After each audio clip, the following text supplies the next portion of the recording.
Hello, everybody. Move the sticks here. Taking a look at the Ravens and Steelers. Rhett Lewis in for Daniel Jeremiah, of course, alongside Bucky Brooks here. And for the second straight week, Bucky, we've got an AFC North physical matchup, a big-time rivalry game in prime time. It's the Ravens and Steelers at 8:30 Eastern time, a Sunday night football game. And Big Ben and the Steelers coming off a nice win over the Bengals, and it was carnage in that one, left and right. But for Big Ben, I thought it was another pretty good game and a streak of what's been pretty good games for him along this win streak that they're on. He's 7-0 and Yeah. 16 touchdowns, just 6 interceptions, playing a lot better. And it certainly helps when one of your best plays is just a little check down to Le'Veon Bell, and For sure. watch him go.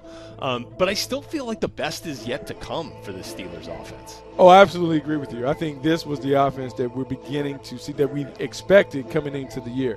Big-time playmakers all around. Lev Bell can make it happen on the ground or through the air. Antonio Brown is uncoverable. And then Big Ben is finally finding his stride as an intermediate passer. Still struggles a little bit with the deep ball, but he is wearing people out, controlling the middle part of the field. The problem is, when you're the Pittsburgh Steelers and you have to deal with the Baltimore Ravens, you got to deal with a bad man off the edge, and that man is Terrell Suggs. Sizzle is an outstanding pass rusher. Can come from either side. He can win with speed, power, finesse. Here we're going to see a little quick inside move. Wins with his hands. Takes Brent Hundley down. He is a terrific player. You're talking about a former Defensive Player of the Year, being able to do it in so many different ways. But it's not only as a pass rusher, it's also against the run. Able to come down the line of scrimmage, chase people down.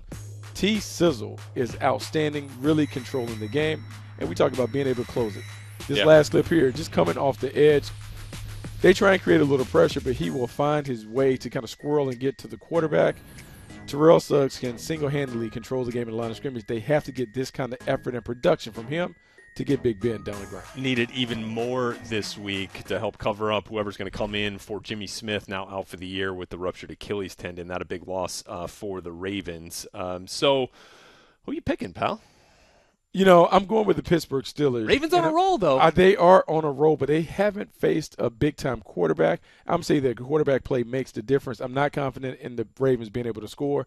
I think Big Ben can get a couple of touchdowns on the board. That's enough for the Steelers to win. Pittsburgh undefeated in the division thus far, 4-0. I feel like I'm going to agree with you here. They're going to stay that way at home, move to 5-0 in the division with a win over the Ravens. All right, catch Move the Sticks, presented by the Ford F-Series. You go to NFL.com/MTS video, and, of course, at YouTube.com/NFL.